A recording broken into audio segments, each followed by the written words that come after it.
The wax burned Catherine's fingertips again, but she barely noticed any more as she dipped another wick into the melted tallow, watching the candle grow thicker with each patient layer in her small shop on the dusty main street of Centralia, Colorado Territory, in the late summer of 1878.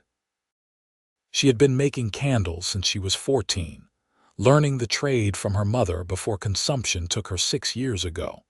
And now, at 23, Katherine Andrews was known throughout the mining town as the woman who brought light to every dark corner, every desperate home, every lonely cabin scattered across the rough mountain terrain. The bell above her door jangled, and Katherine looked up from her work, tucking a strand of honey-colored hair behind her ear. The man who entered had to duck beneath the doorframe, his broad shoulders nearly filling the entire entrance. He was massive, easily over 6 feet tall, with arms thick as tree trunks visible beneath his worn buckskin shirt. His dark hair fell past his shoulders in waves that looked like they had not seen scissors in years, and his beard was trimmed just enough to reveal a strong jaw beneath.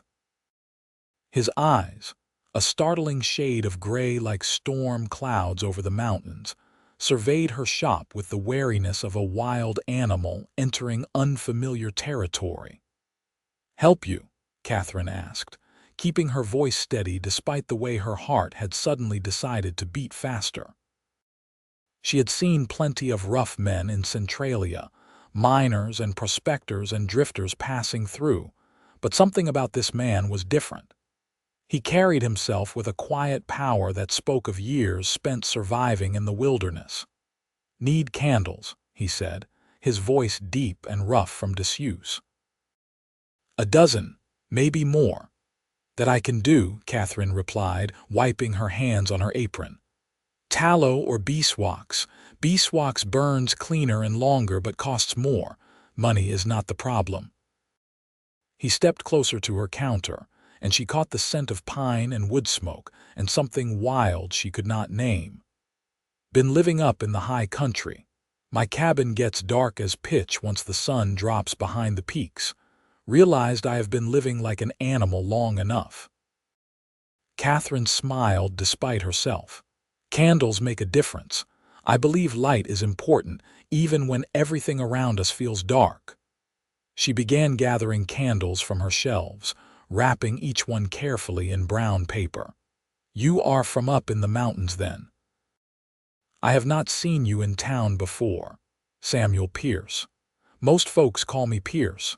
And no, I do not come down often, maybe twice a year for supplies."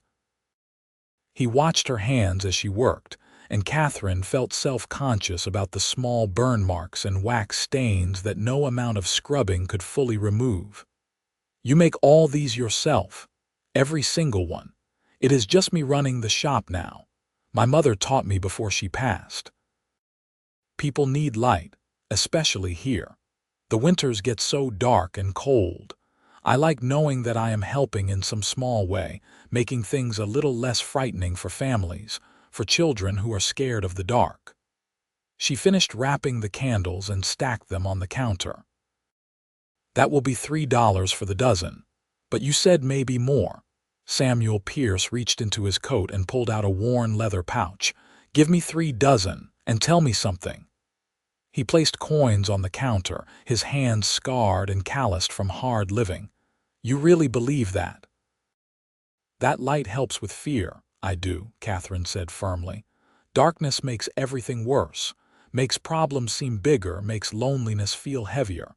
A candle might seem like a small thing, but it changes everything in a room, changes how you feel." She met his gray eyes directly. "Why? Do you disagree?" For a long moment, he just looked at her, and Katherine felt like he was seeing something in her that most people missed. "No," he finally said. "I think maybe you are right. Been dark a long time where I have been." Something in the way he said it made Katherine's chest tighten. He was not just talking about his cabin. She could hear it in his voice, see it in the shadows behind his eyes. This was a man who had known real darkness, the kind that had nothing to do with the absence of the sun. "Well then," she said softly, "I am glad I can help with that, even just a little."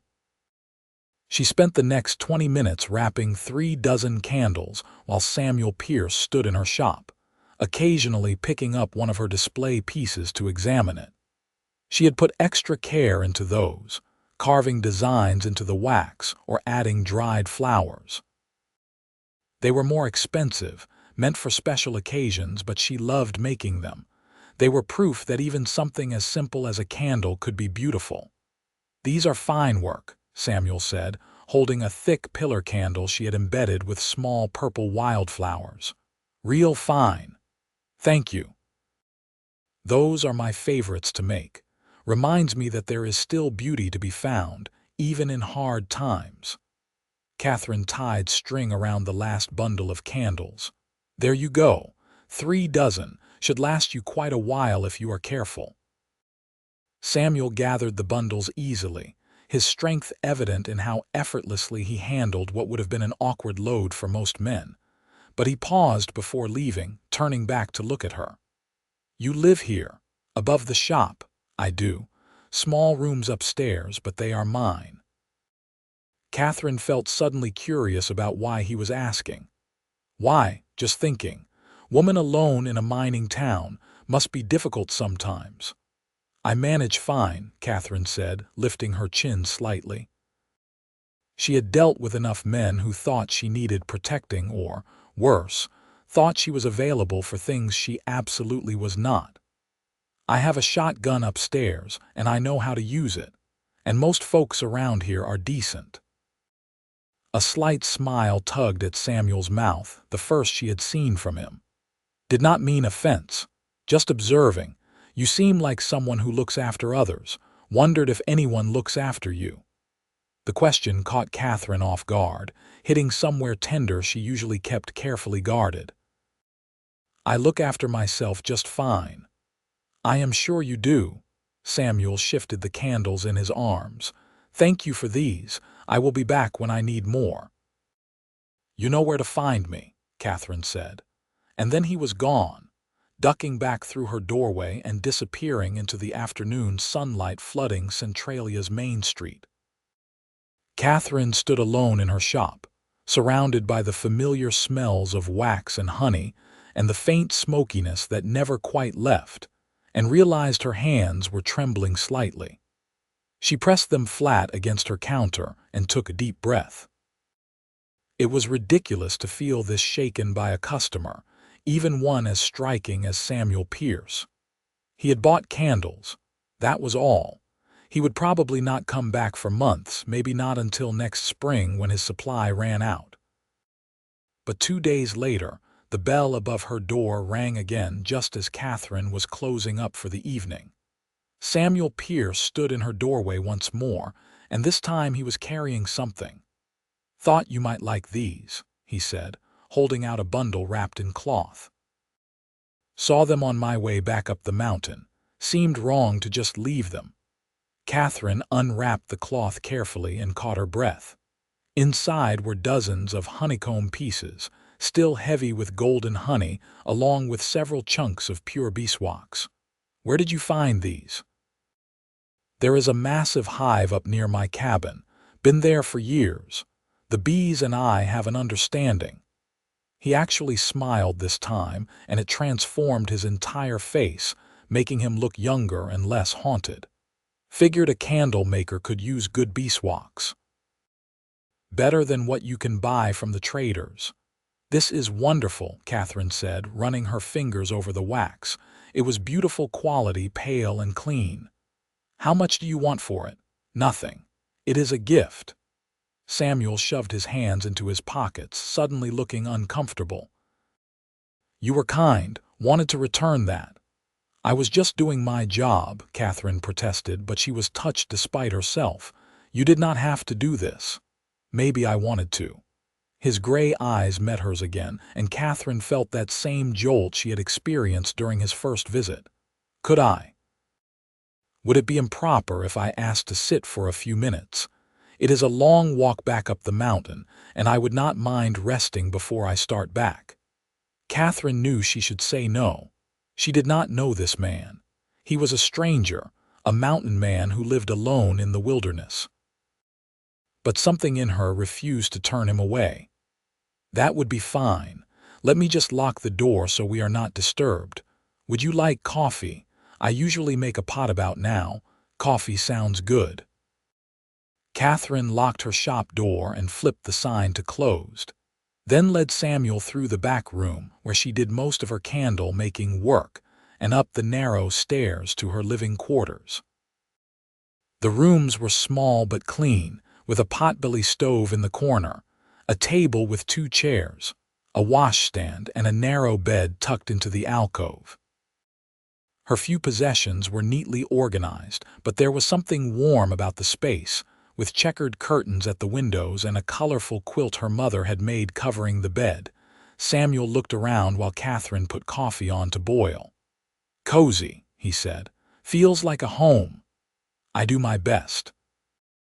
"It is not much, but it is mine." Katherine got 2 tin cups from her shelf.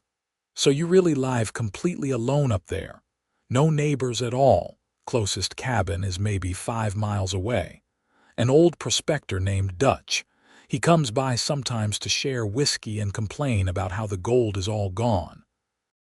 Samuel sat in one of her chairs and it creaked under his weight.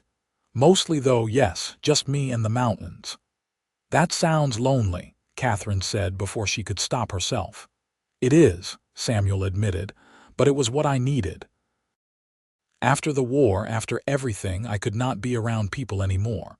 The mountains were quiet, safe, made sense in a way nothing else did." Katherine poured coffee for both of them and sat across from him. "You fought in the war, 4 years. Infantry. Saw things no man should see, did things I am not proud of."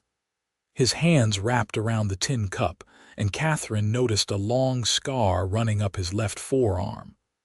"When it was over, I tried going back home to Kansas, tried to be normal again, but I could not. The noise, the crowds, people wanting to talk about the war like it was some grand adventure. I felt like I was suffocating, so I left, came west, ended up here in the Colorado Territory about 5 years ago." "And you have been alone all that time?" Katherine asked softly. "Mostly." "It was easier that way, safer." He took a sip of his coffee. "But lately, I have been thinking maybe I have been alone too long. Maybe I used healing as an excuse to just hide from everything." They sat in comfortable silence for a moment, and Katherine studied him more carefully. Up close, she could see the small details she had missed before. The way his hands, despite their roughness, moved with surprising gentleness. The intelligence in his eyes. The sadness that seemed to live permanently in the set of his mouth. This was a man who had been broken and had put himself back together in the only way he knew how, but the cracks still showed. "I think we all do what we need to do to survive," Katherine finally said. "There is no shame in that." "What about you?" Samuel asked. "Why is someone like you alone in a mining town making candles? Seems like you should have a husband, children, a proper home." Katherine felt her defenses rise. "Someone like me, kind, smart, pretty." He said it so matter-of-factly, like he was describing the weather. "Men must be interested." "Some have been," Katherine admitted. "But most men in mining towns are looking for someone to cook and clean and bear children while they chase dreams of striking it rich. They do not want a partner. They want a servant, and I have no interest in being anyone's servant." She wrapped her hands around her own cup. "My mother always told me that being alone was better than being lonely in a marriage. I believed her then, and I believe her even more now. She sounds like she was wise. She was, and strong. She raised me by herself after my father died in a mine collapse when I was 7. We did not have much, but we had each other. She taught me the candle-making trade so I would always have a way to support myself, so I would never have to depend on a man if I did not want to." Katherine felt the familiar ache of missing her mother. She told me to find someone who would be a true partner, someone who would respect what I brought to the table, or to not settle at all. Sounds like good advice, Samuel said. They talked until the coffee was gone, and the sun had set completely, painting the sky outside Catherine's window in shades of purple and gold. Samuel told her about his cabin, about the eagles that nested near the high peaks, about the way the aspen trees turned gold in the fall and made the whole mountainside look like it was on fire. Katherine told him about her candle making, about the different families in town, about the small kindnesses that made life in a rough mining town bearable. She told him about old Mrs. Henderson, who could barely afford candles but whom Katherine gave them to anyway, because the woman was alone and frightened of the dark. She told him about the Garrett family, whose youngest child was terrified of bedtime, until Katherine made special candles with stars carved into the wax, and now the little girl thought candles were magic. "You do more than make candles," Samuel said when she finished. "You take care of people. Give them hope." "I try," Katherine said. "What else is there to do? We are all just trying to get through this life. Might as well help each other when we can." Samuel stood to leave, and Katherine realized with surprise that she did not want him to go. She had enjoyed their conversation more than any she had in months, maybe years. There was something real about him, something honest that she rarely found in people. "Could I come back?" Samuel asked at her door. "To talk again, I mean, not just to buy candles." Catherine's heart did a strange flutter in her chest. "I would like that." "Good." He settled his hat on his head. "I will be back in a few days then." Over the next month, Samuel Pierce became a regular presence in Catherine's life. He would come down from the mountain every few days, always bringing something with him. Fresh trout he had caught in the streams, wild berries that grew at high altitudes. Once, a deer hide tanned so soft it felt like butter, which he said she could use for making warm gloves for the winter. He would help her with heavy work around the shop, fixing a loose board on her porch, reinforcing the steps leading to her upstairs rooms, chopping enough wood to keep her warm for weeks, and they would talk. About everything and nothing. About the lives they had lived before, about the future they hoped for, about books they had read and places they wanted to see. Katherine learned that Samuel had taught himself to read during the war from a fellow soldier who was a school teacher, that he had a younger sister somewhere in Kansas he had not seen in years, that he loved the mountains because they demanded honesty from a person. You could not lie to a mountain. You either had what it took to survive out there, or you did not. Samuel learned that Katherine could recite poetry from memory, that she dreamed of one day having a larger shop where she could teach other women the candle-making trade, that she sang while she worked even though her voice was not particularly good. He learned that she was stubborn and proud and fiercely independent, but also deeply lonely even though she rarely admitted it. The people of Centralia began to notice. Katherine heard the whispers at the general store, saw the knowing looks from her neighbors, the candle maker and the mountain man. It made for good gossip in a town where entertainment was scarce, but Katherine found she did not care much what people thought. For the first time in years, she felt something other than the steady, predictable rhythm of her daily life. She felt anticipation, excitement, hope.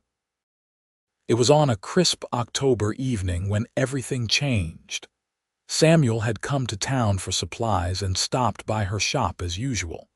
Katherine was working on a special order, a dozen ornate candles for a wedding happening the following week. Samuel watched her work in silence for a while, and when Katherine glanced up, she found him staring at her with an expression she could not quite read. "What?" she asked, suddenly self-conscious. "I was just thinking," Samuel said slowly, "about how you said candles change everything in a room. Change how you feel. I remember. Why? Because that is what you did to me. He stood and crossed to where she was working, standing close enough that she could feel the warmth radiating from his body. I came down from that mountain the first time thinking I would buy some candles and go back to my solitary life. But then I met you, and it was like someone lit a candle in a room I did not even realize was dark. Suddenly, I could see things I had been missing.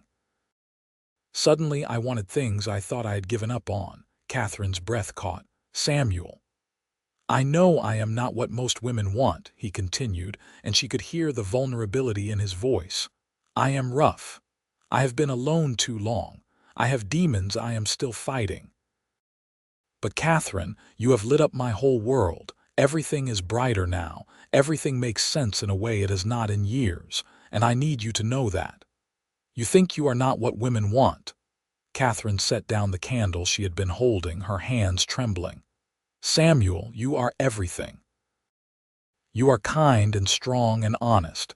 You see me as a person, not as something to possess or control. You listen when I talk. You respect what I do. Do you have any idea how rare that is? So you feel it too, he asked. This thing between us, of course I do. Katherine laughed, and it came out shaky with emotion.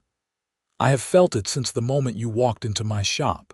I tried to tell myself it was foolish, that I barely knew you, but my heart did not care about logic.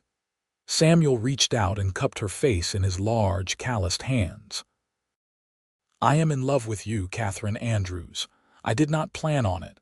I did not even think I was capable of it anymore. But I am, completely, hopelessly. I love you too, Katherine whispered, and then his lips were on hers and the world disappeared into that kiss. It was tender and desperate all at once, full of all the longing and loneliness they had both been carrying. When they finally broke apart, both breathing hard, Katherine rested her forehead against his chest and felt the steady thrum of his heartbeat. Marry me, Samuel said into her hair. Katherine pulled back to look at him. What? Marry me. Come up to the mountain with me, or I will move down here if you want to keep your shop. I do not care where we are as long as we are together. His gray eyes were intense, burning with an emotion that took her breath away. I know it is fast. I know we have only known each other a few months, but I also know I do not want to spend another day without you. I have wasted enough time hiding from life. I do not want to waste any more. Katherine's mind raced. It was fast. It was impulsive. It went against every careful, practical instinct she had, but it also felt absolutely right in a way nothing else ever had. Yes, she heard herself say. Yes, I will marry you. They were married 2 weeks later by the traveling preacher who came through Centralia once a month. Katherine wore her mother's wedding dress, altered to fit her smaller frame, and carried a bouquet of the last wildflowers of the season that Samuel had picked at dawn. The ceremony was held in the small church at the edge of town, and half of Centralia showed up to witness it. People loved a good love story, especially one that involved the quiet candle maker and the mysterious mountain man who had captured her heart. After the ceremony, there was a celebration at the town hall. People had brought food and drink, and there was even music. Katherine danced with Samuel, his strong arms around her, and thought she had never been happier. But she also saw the way he tensed when too many people crowded close, the way his eyes constantly scanned for threats, even though they were surrounded by friends and neighbors. You want to leave? She asked quietly during a lull in the dancing. Relief flooded his face. Would you mind terribly? I know people went to all this trouble. I married you, not them, Katherine said firmly. Let us go home. They slipped out during the next dance, and Samuel lifted Katherine onto his horse before swinging up behind her. They had decided to spend their first weeks as a married couple at his cabin before determining their permanent living situation. Katherine had never been up into the high country, and as they climbed the narrow trail in the moonlight, she understood why Samuel loved it. The air was crisp and clean, scented with pine. Stars blazed overhead in numbers she had never seen from town. The silence was profound, broken only by the sound of their horses' hooves and the distant call of an owl. "Are you scared?" Samuel asked, his arms secure around her waist. "No," Katherine said, and realized it was true. "I trust you." Samuel's cabin was larger than she had expected. A solid structure built from massive logs with a stone chimney and real glass in the windows. Inside, she found it surprisingly comfortable. There was a large fireplace, a sturdy table and chairs, a rope bed in one corner with a thick mattress, shelves lined with books and supplies. Samuel had clearly spent time preparing for her arrival. The floors were swept clean, fresh linens covered the bed, and a fire was already laid in the hearth waiting to be lit. "Welcome home," Samuel said, watching her face anxiously. Katherine turned to him and smiled. "Light the fire. Let me see our home properly." Samuel lit the fire using one of her candles, and warm light flooded the cabin. Katherine walked around slowly, touching things, learning the space. She saw evidence of Samuel everywhere. Books on philosophy and poetry stacked beside the bed, furs he had tanned himself. A beautiful carving of an eagle on the mantel that she suspected he had made. This was not just a place to survive. This was a home, carefully built by a man who had needed sanctuary. "It is perfect," Katherine said. That night, in the rope bed with the fire crackling and her husband's strong arms around her, Katherine understood something profound. She had spent years bringing light to other people, filling their darkness with her candles, never expecting anything in return. But Samuel had brought light to her in a way she had not even known she needed. He had seen past the capable, independent exterior to the lonely woman beneath. He had valued her not for what she could do for him, but for who she was. And in doing so, he had lit up her entire world. The next months were a time of adjustment and discovery. Katherine kept her shop in town, riding down twice a week to make candles and serve her customers. Samuel came with her, helping with the heavy work and gradually becoming more comfortable around people again. The rest of the time they spent at the cabin, and Katherine fell in love with the mountain in the same way she had fallen in love with its man. She learned to recognize animal tracks in the snow, to predict weather by watching the clouds, to move quietly through the forest. Samuel taught her to fish and to shoot more accurately than she ever had before. She taught him that it was safe to be vulnerable, that love did not make a person weak. Winter came hard and fast to the high country. Snow piled in drifts higher than Katherine's head, and there were weeks when they could not make it down to town at all. But Katherine did not mind. She had brought supplies for candle making up to the cabin, and she spent the long winter evenings working on her craft, while Samuel carved or read aloud to her. They talked for hours, made love by firelight, and learned each other in the way only isolation allows. It was during one of those snowbound weeks that Katherine realized she was pregnant. She had suspected for a while, but she waited until she was certain before telling Samuel. He had been splitting wood behind the cabin, his breath frosting in the cold air, his powerful muscles working beneath his coat. Katherine watched him for a moment, memorizing the scene, knowing this was a moment she would remember forever. "Samuel," she called, "come inside for a minute."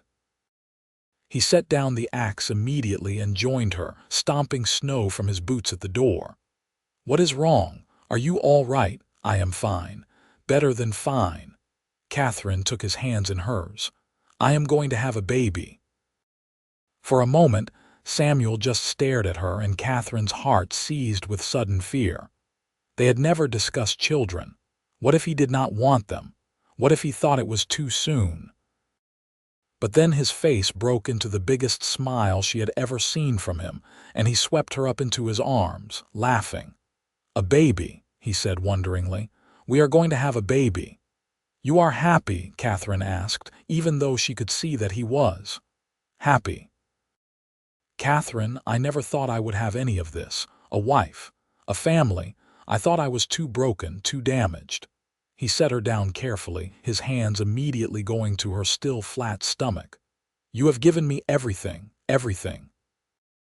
Their son was born in early September of 1879, delivered by Samuel with help from Mrs. Henderson, who had made the difficult journey up the mountain when Katherine's time came. They named him Simon Matthew Pierce, and he was perfect. 10 fingers, 10 toes, and his father's gray eyes. Samuel held his son for the first time with tears streaming down his face, and Katherine knew she was watching a man who had found his way completely back from the darkness. They moved down from the mountain when Simon was 3 months old. The cabin would always be there, their refuge when they needed quiet and peace, but they both agreed their son should grow up around other people. They bought a larger property on the edge of Centralia, close enough to town for Katherine's shop, but with enough land for Samuel to feel comfortable. He started a carpentry business, and his beautiful, solid furniture became sought after throughout the territory.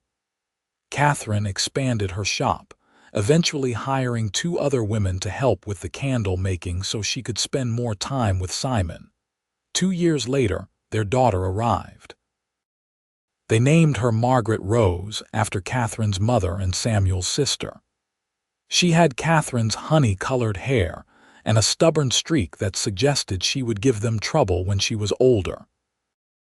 Samuel was just as tender with Margaret as he had been with Simon, and watching him braid his daughter's hair or read her bedtime stories made Katherine fall in love with him all over again. Life was not always easy. Samuel still had dark days when the memories of the war haunted him, and Katherine learned to simply be present during those times, offering quiet support without trying to fix what could not be fixed. Katherine had her own struggles, balancing her business with motherhood, dealing with the physical toll of childbirth and nursing. But they faced everything together, 2 people who had found in each other something neither had known they needed. On their 5th wedding anniversary, Samuel surprised Katherine by taking her back up to the cabin for a weekend alone, while Mrs. Henderson watched the children. It was autumn again, and the aspens were golden just as Samuel had once described, making the mountainside look aflame in the late afternoon light. "I want to tell you something," Samuel said as they sat on the cabin porch, watching the sunset paint the sky in shades of orange and pink. "What is it?" Katherine asked, leaning against his shoulder. "That first day I came into your shop, I was in a dark place, darker than I had been in years. I had been sitting in this cabin alone, wondering what the point of any of it was. Wondering if I should just disappear into the mountains and never come back." He paused, his arm tightening around her. "I came to town that day thinking maybe I would buy supplies and just keep going, leave Colorado entirely, start over somewhere new as if that would change anything." Katherine's breath caught. She had never known how close she had come to never meeting him at all. "But then I walked into your shop, and you looked up from your work and smiled at me.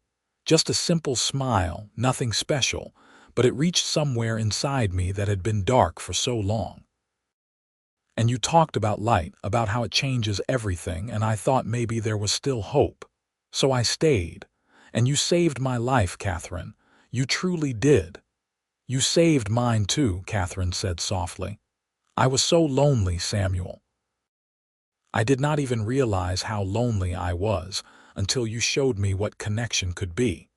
I had convinced myself that being independent meant being alone. But you taught me that I could be strong and still let someone in, that I could love without losing myself." "You were the candle maker who lit everyone else's darkness," Samuel said, "but you lit mine brightest of all. You lit my whole world bright." Katherine turned to kiss him, tasting salt and realizing they were both crying. We lit each other's darkness. That is what love does, I think. We were both in shadow, and we found each other, and now everything is bright. They stayed at the cabin for 3 days, reconnecting in the place where Samuel had lived before Katherine changed his life. They talked and made love and simply existed together without the demands of children or business or the outside world. On the last evening, as they prepared to return to town, Katherine stood outside and looked up at the stars blazing overhead. "I am glad you came down from this mountain," she said when Samuel joined her. "So am I, every single day." He wrapped his arms around her from behind. "Ready to go home?" "Yes," Katherine said. "Let us go home." They returned to Centralia to find their children had been perfect angels for Mrs. Henderson, though Katherine suspected the truth was somewhat different. Simon had grown half an inch in 3 days, or so it seemed, and Margaret refused to let go of Katherine for an hour after they returned. Katherine held her daughter close and breathed in the smell of her hair and felt her heart might burst from how full it was. The years continued to pass, marked by the changing seasons and the growth of their children. Simon grew tall and strong like his father, quiet and thoughtful but with a deep kindness that reminded Katherine of Samuel at his best. Margaret was pure fire, bold and brave and utterly unafraid of anything. When Simon was 8 and Margaret was 6, they were blessed with another son, Thomas, who arrived during a spring thunderstorm that seemed appropriate for his loud personality. Katherine's candle shop became a fixture in Centralia, and her candles were eventually shipped throughout the Colorado territory.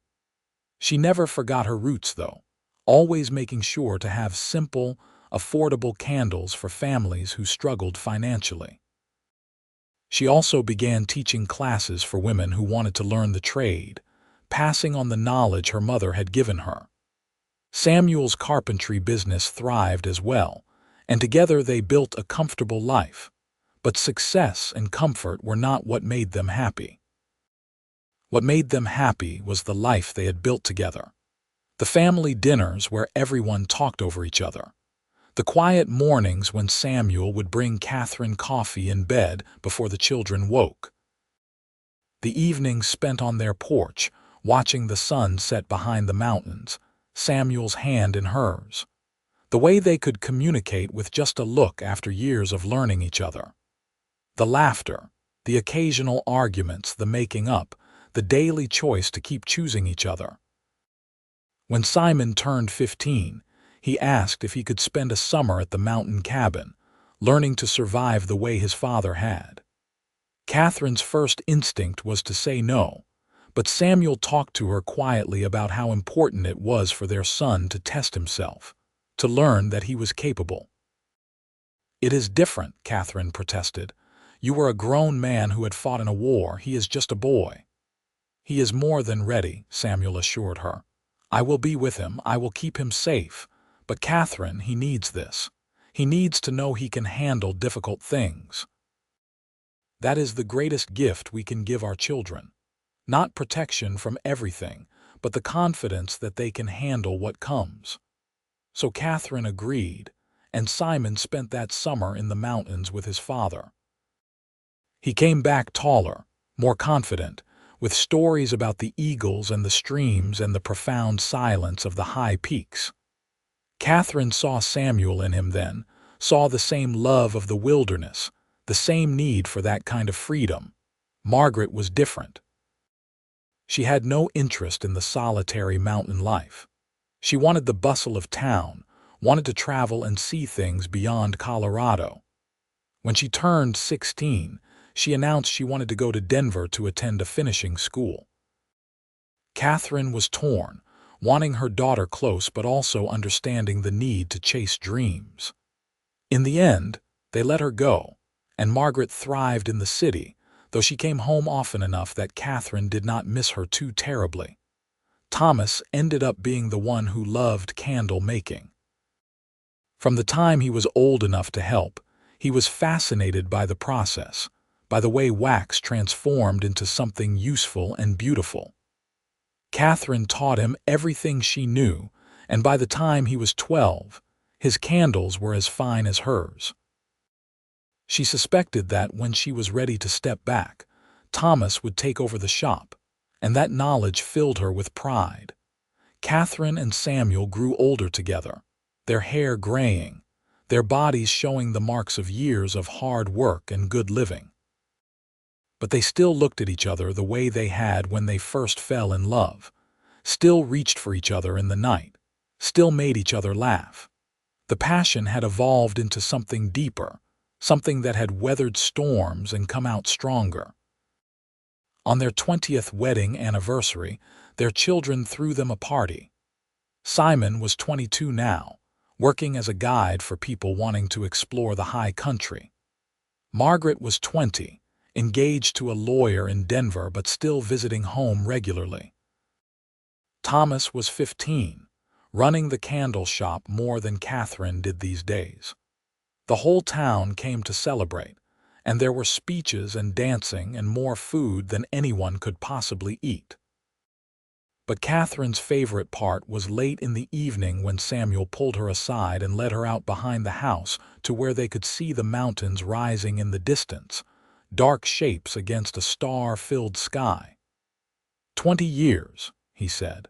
Sometimes it feels like yesterday. Sometimes it feels like we have always been together. Both, Katherine said. Time is strange that way. I need you to know something. Samuel turned to face her, taking both her hands in his. Every single day of these 20 years I have been grateful, even the hard days. Even the days when we fought or when money was tight or when we were exhausted from sick children and demanding work. Even those days I was grateful because I got to face them with you. Samuel, Katherine whispered, emotion thick in her throat. You lit my world bright, Katherine. You still do. Every single day. He reached up to cup her face, his thumb brushing her cheek. I was a broken man living in darkness when I met you. You showed me that there was still light, still hope, still life worth living. You saved me in every way a person can be saved. We saved each other, Katherine said firmly. I was living half a life, pretending independence was the same as happiness. You showed me that love does not make us weak. You showed me that the right person does not diminish us but makes us more than we could be alone.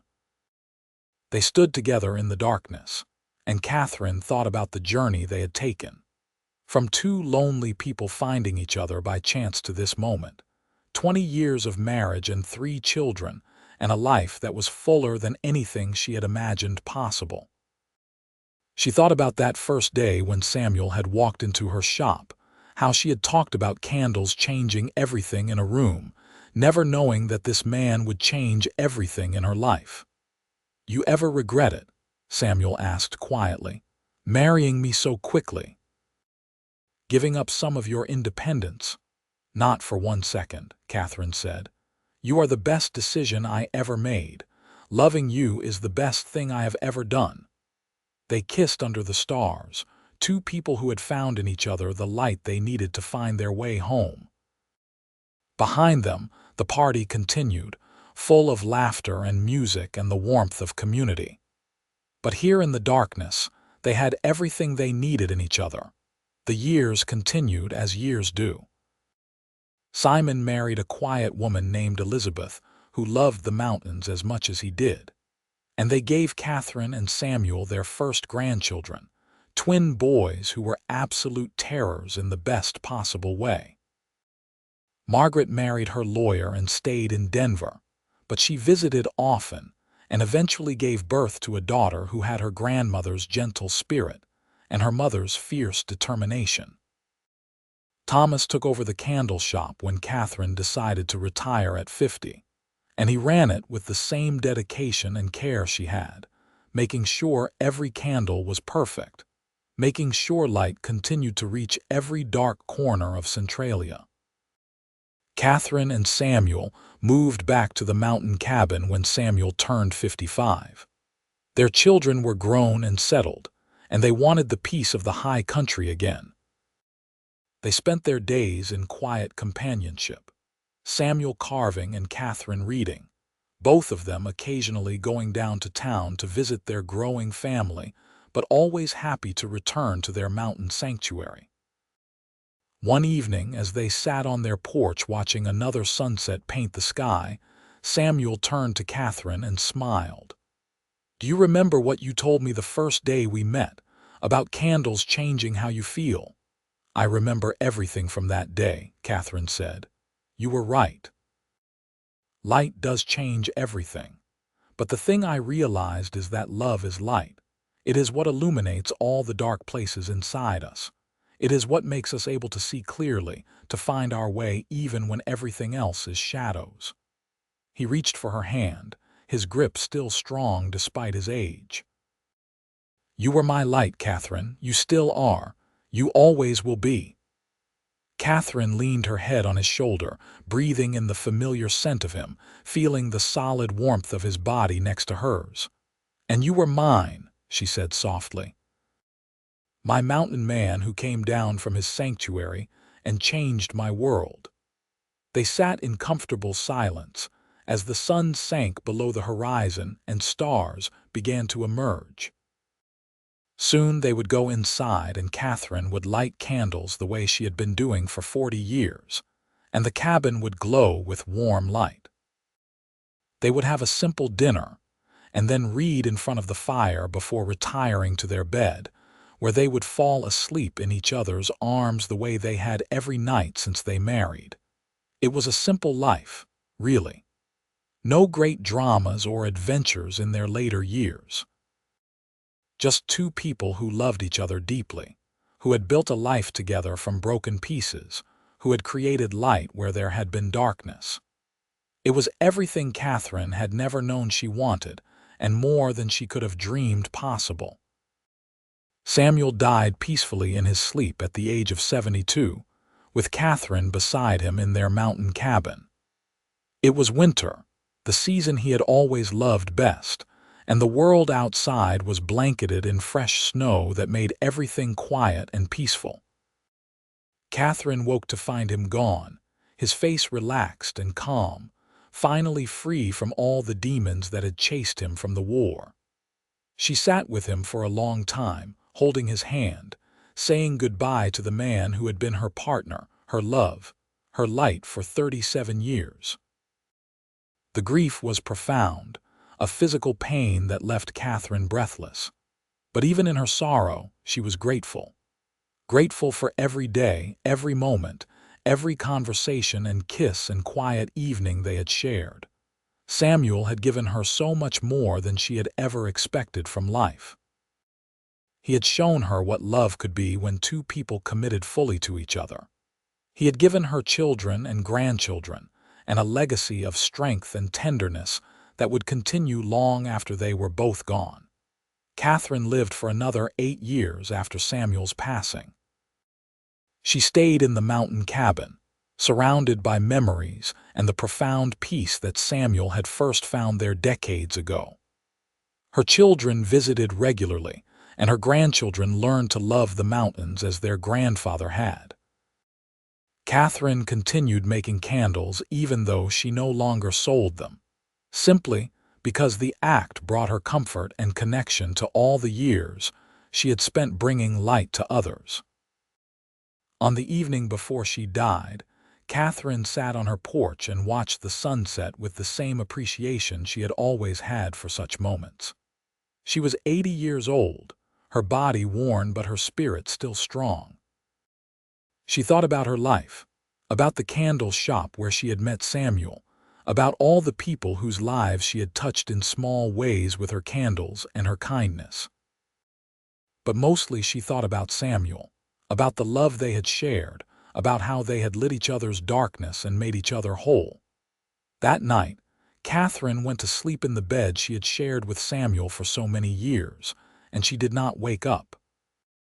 Her daughter Margaret found her 3 days later when she came for her weekly visit, looking peaceful and content, a slight smile on her face, as if she had seen something wonderful in her final moments.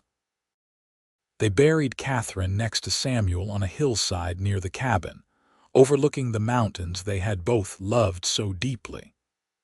The entire town of Centralia came to the funeral, along with family and friends from all over the Colorado Territory. People spoke about Katherine's kindness, about her candles that had brought light to so many homes, about the way she had always been there when people needed her. But the most powerful moment came when Thomas stood to speak about his mother. "My mother used to say that candles changed everything in a room," Thomas said, his voice thick with emotion. "That light made the darkness less frightening. She spent her whole life proving that was true, bringing light wherever she went. But what she taught me, what she showed all of us, is that love is the greatest light of all. The love she shared with my father, the love she gave to her children, the love she extended to everyone who crossed her path. That love continues to light our way even now that she is gone. She lit everyone's darkness, but especially my father's. He used to say she lit his whole world bright. And she did. She lit all our worlds bright, and we will carry that light forward in her memory." Katherine's legacy lived on in Centralia and beyond. The candle shop continued for 3 more generations, always bearing the Andrews name, always committed to Katherine's vision of bringing light to darkness, both literal and metaphorical. Her descendants inherited her kindness and Samuel's strength, and they spread throughout the West, carrying with them the story of the candle maker and the mountain man who found each other and built a love that illuminated everything around them. In the end, Katherine's life was exactly what she had told Samuel all those years ago a candle could be. It seemed like a small thing, one life in a vast world, but it changed everything for the people touched by its light. She had been the candle maker who lit everyone else's darkness, and Samuel had been the mountain man who said she lit his whole world bright. Together, they had proven that love, real love, has the power to transform everything. To take 2 lonely, broken people and make them whole. To create light where there had been only shadow. To build a legacy that would continue long after the original flame had gone out. And on quiet evenings in Centralia, when the sun sets behind the mountains and the first stars appear, some people say they can still feel that light. The light of a love so pure and true that it continues to shine, illuminating the darkness, showing the way home, reminding everyone who remembers the story that even in the darkest times, there is always hope. There is always light. There is always love. And sometimes, if you are very lucky, you find the person who lights your whole world bright, and you spend the rest of your life being grateful for that extraordinary gift.